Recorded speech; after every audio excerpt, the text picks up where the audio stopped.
Prezados irmãos e irmãs, esta página do Evangelho que nós acabamos de ouvir não nos narra apenas um acontecimento do passado, quando Jesus, caminhando com os seus discípulos, faz uma pergunta fundamental para que esses que ele mesmo chamou pudessem não apenas responder com palavras, mas revelassem uma atitude em relação a Jesus.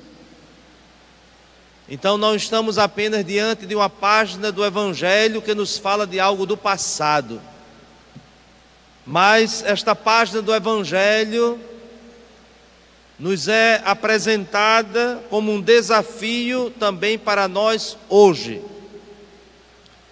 Sobretudo quando nós vivemos em tempos tão sombrios, quando vivemos em situações até mesmo dolorosas, que nós presenciamos e vivemos no seio da própria igreja. Diante de dificuldades, diante de misérias até mesmo nossas como membros da igreja, aquilo que nós ouvimos no Evangelho de hoje nos deve ajudar a dar o passo da fé. A igreja é de Jesus Cristo. A igreja formada por pessoas humanas não pertence a nenhum ser humano. Pois se nós não tivermos esta convicção, se nós transformarmos a igreja de Cristo em minha igreja, ou a igreja de alguém, então nós não teremos a convicção necessária para permanecer nela. Mas a nossa pertença à igreja, ela é garantida pela fé que nós professamos, porque nós não nos unimos neste corpo simplesmente por uma decisão humana, por uma simpatia humana, por interesses humanos. Tudo isto é insuficiente, e tudo isto é suficiente para abandonarmos a igreja. Porém, é a fé que nós dizemos, a fé professada pelos apóstolos. Por isso que uma das características da igreja é ser apostólica. Nós ouvimos no Evangelho que Jesus interroga os seus discípulos, não a multidão. Jesus não está, como em outras ocasiões, diante de uma grande multidão que até mesmo se sente atraída, que simpatiza, sem dúvida, com os ensinamentos de Jesus, mas Jesus está diante dos seus discípulos, aqueles que ele escolheu, e que ele escolheu para que estivessem com ele. Por isso que no início do Evangelho, Jesus, ao chamar os seus discípulos, chamou-os para que ficassem com ele. E por isso, sem a vida de comunhão com Jesus, sem crescermos numa intimidade com ele, nós não teremos força suficiente para segui-la. Por quê? Porque muitas vezes nós somos causa de desânimo para aqueles que estão no mesmo caminho. Como também podemos ser, de qualquer forma, incentivo para outros que caminham conosco.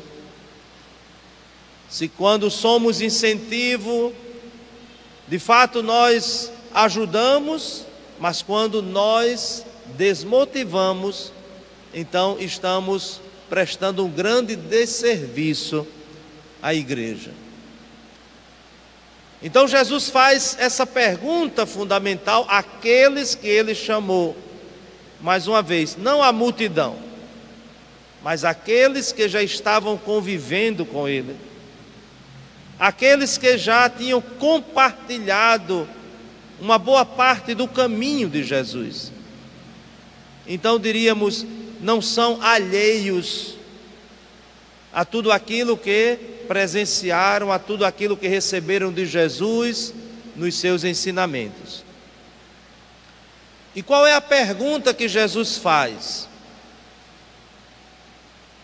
Jesus, sabendo que havia uma expectativa, o povo esperava que Deus enviasse aquele que era muitas vezes chamado de Messias. Messias significa o ungido de Deus, o enviado de Deus. E criaram-se muitas expectativas. Muitos grupos que havia no tempo de Jesus, cada um com a sua maneira de esperar, cada um com o seu modo de ver como Deus iria realizar a sua promessa. E muitos esperavam que esse Messias, que esse enviado de Deus, fosse como um dos grandes profetas. Por isso que quando Jesus pergunta, eles respondem, João Batista. João Batista foi o último profeta e que já tinha sido decapitado por causa de sua fidelidade, por causa da sua missão. Depois continuam, Elias, um grande profeta que por causa de sua missão enfrentou perseguição, sofrimentos, porque queria chamar o povo para a fidelidade de Deus. E depois os discípulos dizem, Jeremias, também um grande e importante profeta no Antigo Testamento, porque vai insistir para que o povo tome consciência que está no caminho errado. Jeremias que muitas vezes entra em crise por causa da cabeça dura do seu povo. Jeremias que até vai num desabafo desesperado, vai dizer, para que nasci? Mas Deus lhe confiou a missão, e ele cumpriu essa missão. E portanto os discípulos respondem, as pessoas pensam que o Filho do Homem é um grande profeta. Mas Jesus agora não quer saber o que as outras pessoas estão dizendo. Mas agora Jesus pergunta diretamente, e vocês? O que é que vocês dizem de mim? Então vejam que esta pergunta, como dizíamos, não é algo do passado. Essa pergunta é algo fundamental para nós hoje. Quem é Jesus para nós? Às vezes nós ficamos apenas repetindo expressões que têm uma verdade, que são válidas, porque aprendemos também de outras pessoas, mas nem sempre nós damos a nossa resposta, que deve ser uma resposta pessoal. Por exemplo, nós conhecemos alguém e pessoas falam sobre este alguém e podem até dizer coisas que são verdadeiras, mas isso não dispensa a nossa resposta. Se nós queremos conhecer alguém, Nós não podemos apenas repetir o que ouvimos de outros, mas nós devemos dar a nossa resposta. E como é possível responder a esta pergunta? Só há um caminho.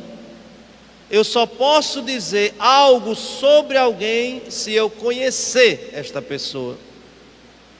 Se eu tiver apenas informações sobre ela, pode ser que eu cometa até uma injustiça. Pode ser que eu diga até uma inverdade.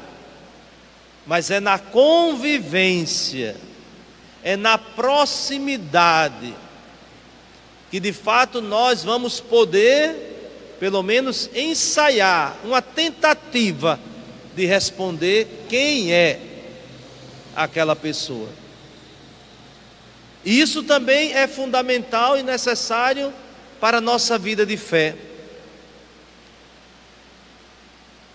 Quando São Pedro responde: Tu és o Cristo, o Messias, aquele que nós esperamos, certamente. Mas não fica só aí. São Pedro faz a grande profissão de fé, dizendo que Jesus é o Filho do Deus vivo. Hoje podemos dizer que o grande desafio, até no seio do cristianismo, é fazer com que os cristãos que ainda não conhecem Jesus despertem para conhecê-lo, e não apenas se acostumem em dizer que são cristãos. Porque ser cristão é, antes de tudo, um dom de Deus. Vejam que quando Pedro responde, Jesus vai até dizer que Pedro é bem-aventurado. Feliz és tu, Simão, porque não foi um ser humano que te revelou isso, mas o meu Pai que está no céu. Então, de fato, é um dom que Deus nos concede, a capacidade de crer. Nós não inventamos isso, mas nós acolhemos essa capacidade de ter fé. E por isso Jesus diz com muita clareza: o que Pedro acaba de proclamar é um dom de Deus. Reconhecer que Jesus é o Filho de Deus. Mas por outro lado, a nossa fé deve ser alimentada. E como é que nós alimentamos a fé? Porque nós fazemos parte de um corpo, que é a igreja. E essa imagem, não é, que São Paulo nos faz refletir, a igreja como um corpo, ela é muito eloquente. Porque quando nós pensamos um corpo, os seus vários membros, as suas várias partes, só é possível que todas as partes do corpo tenham vitalidade, dinamismo, se estiverem unidas. Um membro decepado, ele morre, ou porque morreu, então precisou ser decepado. Enquanto que essa unidade, essa comunhão no corpo de Cristo, nós diríamos que a fé que nós professamos é como o sangue que circula no nosso corpo. Onde não há uma circulação de sangue, onde há uma dificuldade de o sangue circular, então aquele membro fica comprometido. Assim também, uma das grandes crises que nós enfrentamos hoje é a falta de fé.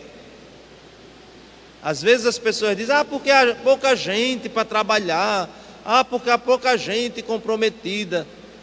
Não. Jesus, no seu ensinamento, diz assim: Se alguém tem fé como um grão de mostarda, isto é, pequena, mas existe, então remove montanhas.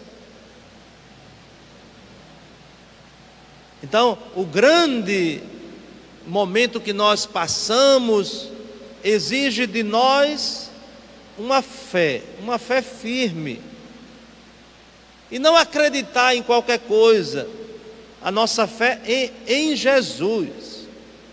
E acreditar em Jesus é conhecer os seus ensinamentos, é comprometer-se, empenhar-se com a vivência desses seus ensinamentos. Isso é a fé, porque é a expressão de amor. Quem me ama, guarda a minha palavra, diz Jesus. Então vejam que a fé é uma adesão de mente, de coração, de toda a vida a uma pessoa que nós queremos conhecer sempre mais, que nós queremos amar sempre mais e que nós queremos seguir sempre mais. E por isso, isso que Jesus diz no Evangelho de hoje, alimenta a nossa vida e a nossa esperança.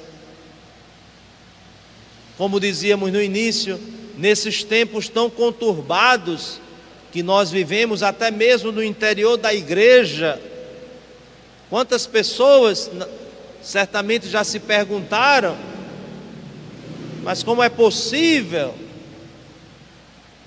Mas a resposta que nós precisamos ouvir é a resposta de Jesus. Isto é, nós somos membros da sua igreja.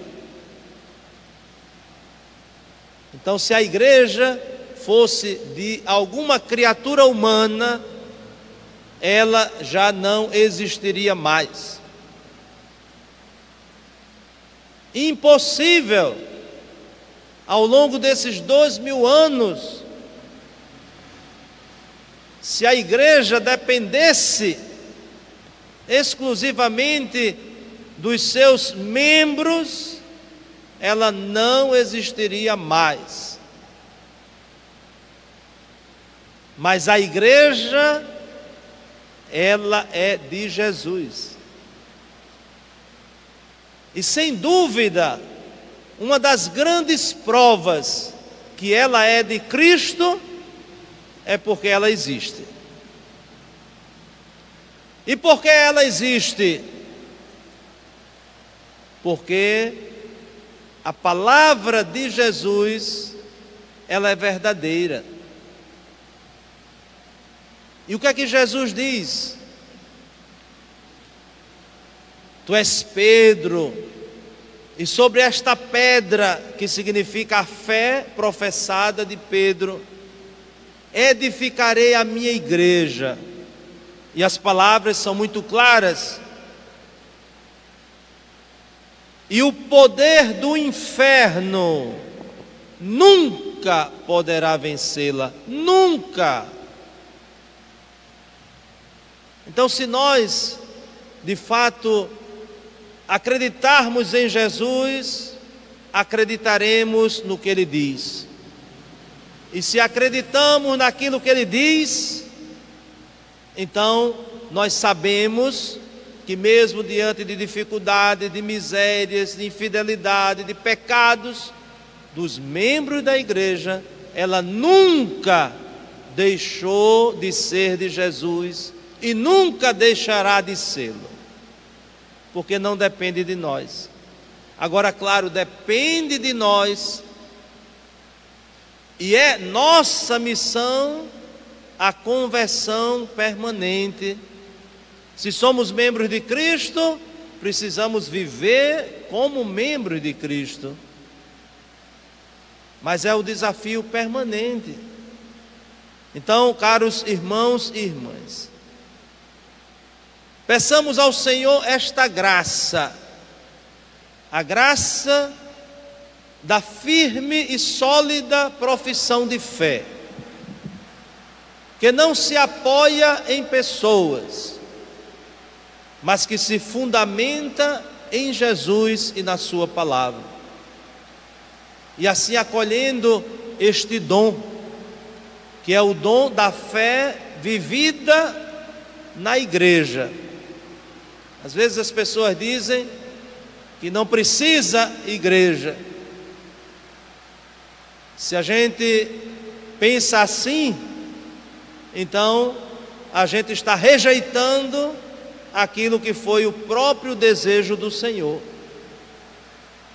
Então, se alguém diz, não precisa de igreja, o importante é ter fé, fazer o bem, não sei o quê, não deixa de ser importante fazer o bem. Porém, a nossa fé professada tem consequências. E a consequência é justamente seguir Jesus junto com outros, não sozinho. E esses outros são os nossos irmãos, os membros da igreja, desta família. E assim como na nossa família humana, nem sempre há harmonia, concórdia, nem sempre os irmãos estão ali se beijando e se abraçando.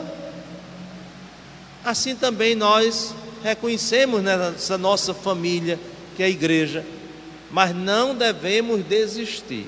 Por quê? Porque Deus permanece fiel.